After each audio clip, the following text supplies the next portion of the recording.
नमस्कार। पेशवा बाजीराव के दुखद निधन के बाद उनके 19 वर्षीय पुत्र बालाजी उपाख्य नाना साहेब को 25 जून 1740 को पेशवा नियुक्त किया गया। बाजीराव के दुखांत से सर्वाधिक कष्ट में थे उनके छोटे भाई चिमनाजी अप्पा, क्योंकि उनका पूरा जीवन भ्रातृ प्रेम का अद्भुत उदाहरण था।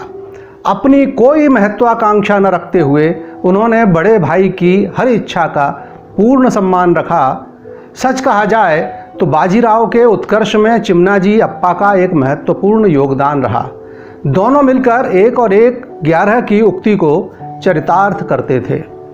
भाई के वियोग को वे नहीं झेल पाए और मात्र 6 माह बाद ही 17 दिसंबर को पूना में उनका भी निधन हो गया।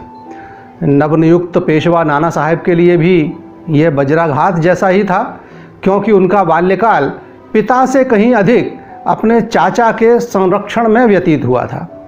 दिल पर पत्थर रखकर उन्होंने अपना कार्यारंभ किया और मराठाओं की दृष्टि से उनके कार्यकाल की महत्वपूर्ण उपलब्धि 1 वर्ष बाद ही प्राप्त हो गई, जिसमें दिल्ली के बादशाह ने मालवा पर मराठा अधिकार को मान्यता देते हुए 7 सितंबर 1741 को मालवा का पट्टा दे दिया। यह एक प्रकार से सिंधिया और होलकर आदि की जागीरदारी को मिली लिखित अधिमान्यता थी, जिसे पेशवा बालाजी द्वितीय की एक बड़ी कूटनीतिक उपलब्धि माना गया। लेकिन उनके कार्यकाल की सबसे महत्वपूर्ण घटना थी बंगाल में मराठा प्रवेश। औरंगजेब की मृत्यु के बाद मचे आंतरिक संघर्ष के कारण केंद्रीय मुगल सत्ता लगातार कमजोर होती गई और अलग अलग प्रांतों में सत्ता के नए स्वतंत्र केंद्र बनते गए। जिस प्रकार दक्षिण में निजामशाही सशक्त हुई, उसी प्रकार बंगाल में भी हुआ। सम्राट की मृत्यु के बाद मुर्शिद कुली खां बंगाल का सूबेदार नियुक्त हुआ, जिसके नाम पर आज भी मुर्शिदाबाद को जाना जाता है। उसके बाद उसका दामाद शुजा खां और 13 मार्च 1739 को उसके देहांत के बाद उसका पुत्र सरफराज खां उत्तराधिकारी बना। किंतु वह अलीवर्दी खां नामक तुर्की सेनापति के हाथों 10 अप्रैल 1740 को एक युद्ध में मारा गया और अलीवर्दी खां बंगाल का नवाब बना। लेकिन पुराने नवाब के स्वामी भक्त लोग भी थे, जो अलीवर्दी खां को विश्वासघाती मानकर उससे नफरत करते थे। ऐसा ही एक व्यक्ति था मीर हबीब शिराज नाम का एक ईरानी। उसने प्रयत्न किया कि मराठों की मदद से अलीवर्दी खां को उखाड़ दिया जाए। अवसर अच्छा जानकर और एक नया क्षेत्र पाने की लालसा से रघुजी भोंसले ने छत्रपति संभाजी से सैनिक अभियान की अनुमति ले ली। 1741 में दशहरे के दिन मराठा सेना ने रघुजी के सहायक भास्कर पंत के नेतृत्व में बंगाल की ओर प्रस्थान किया और 15 अप्रैल 1742 को वर्धमान नगर के बाहर रानी की झील पर अलीवर्दी खां को घेर लिया। अलीवर्दी आकस्मिक विपत्ति से हक्का बक्का रह गया। हालत यह हो गई कि अलीवर्दी खां की सेना के सम्मुख भूखे मरने की नौबत आ गई। उसने दूत भेजकर संधि करनी चाहिए, तो भास्कर पंत ने 10 लाख रुपए की मांग की।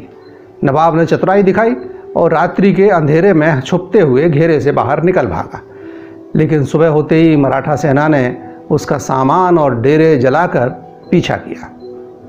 तब तक वह मीर हबीब भी उनके साथ आकर मिल गया, जिसने भास्कर पंत को बुलाया था। मीर हबीब की सलाह पर इस सेना ने 6 मई को मुर्शिदाबाद पर हमला कर दिया, जहां नवाब अलीवर्दी ने मीर हबीब के परिजनों को कैद कर रखा था। हबीब के परिजन तो छूटे ही, मुर्शिदाबाद की लूट से मराठाओं को भी 2-3 करोड़ से अधिक का माल प्राप्त हुआ। आगामी 3 महीनों में मीर हबीब की सहायता से कलकत्ता और हुगली तक मराठा प्रभाव फैल गया।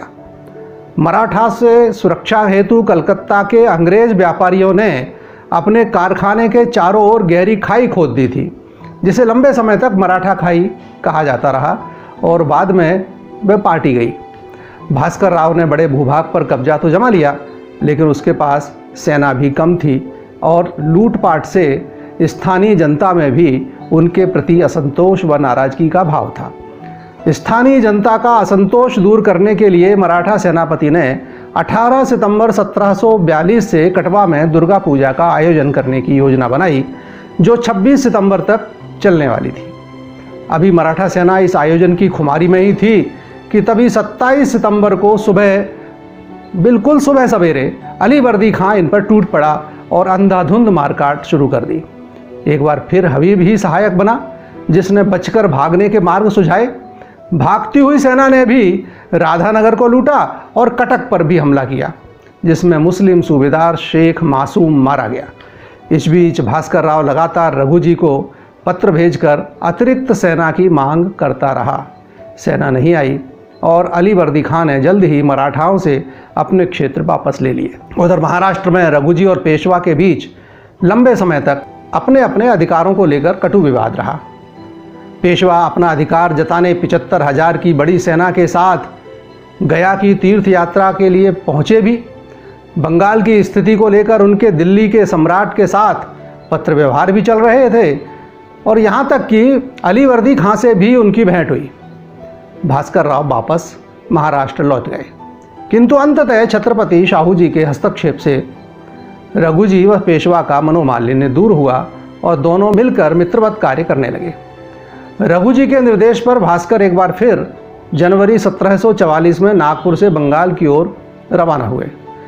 बंगाल पहुंचकर उन्होंने अलीवर्दी खां को संदेश भेज दिया कि या तो चौथ दो, अन्यथा भयंकर परिणाम भुगतने होंगे।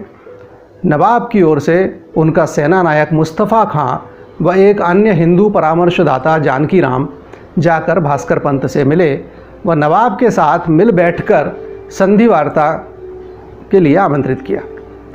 मीर हबीब के बार बार सचेत करने के बावजूद भास्कर पंत इस वार्ता के लिए तैयार हो गए और 30 मार्च 1744 को अपने कुछ विश्वस्त सरदारों के साथ अमानीगंज और कटवा के बीच मनकारा के मैदान में एक तंबू के अंदर चर्चा के लिए पहुँचे।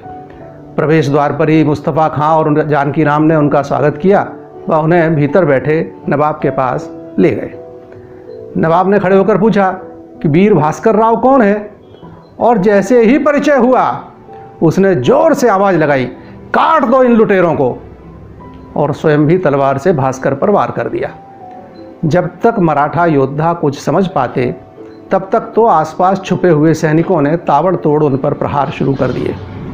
20 बहादुर मराठा सरदार उसी स्थान पर मार डाले गए। उसके तत्काल बाद असावधान शिविर पर भी मुस्तफ़ा खान की सेना टूट पड़ी। स्वाभाविक ही मराठा सेना का बहुत नुकसान हुआ।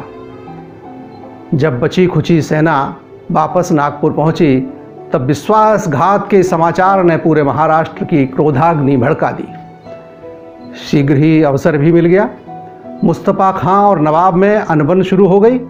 यहाँ तक कि उसने स्वयं रघुजी भोंसले तक यह प्रार्थना पहुँचाई कि वह शीघ्र आकर दुष्ट नवाब का दमन करें। अनुकूल अवसर मानकर फरवरी 1745 में रघुजी नागपुर से चलकर सीधे अटक पहुँचे और 2 माह की घेराबंदी के बाद 6 मई को उस पर कब्जा कर लिया। जिस जानकी राम ने विश्वासघात कर मराठा सरदारों की हत्या करवाई थी, उसके बेटे दुर्लभ राम को पकड़ लिया गया। उसके बाद जब रघुजी मकसूदाबाद की तरफ बढ़ रहे थे तब तक अलीवर्दी खां और मुस्तफ़ा खां में गृह युद्ध प्रारंभ हो गया और जगदीशपुर के युद्ध में मुस्तफ़ा खां मारा गया। इसी दौरान वर्षा प्रारंभ हो गई और वह 3000 सैनिक उड़ीसा में मीर हबीब की सहायता के लिए छोड़कर रघुजी वापस नागपुर पहुंच गए।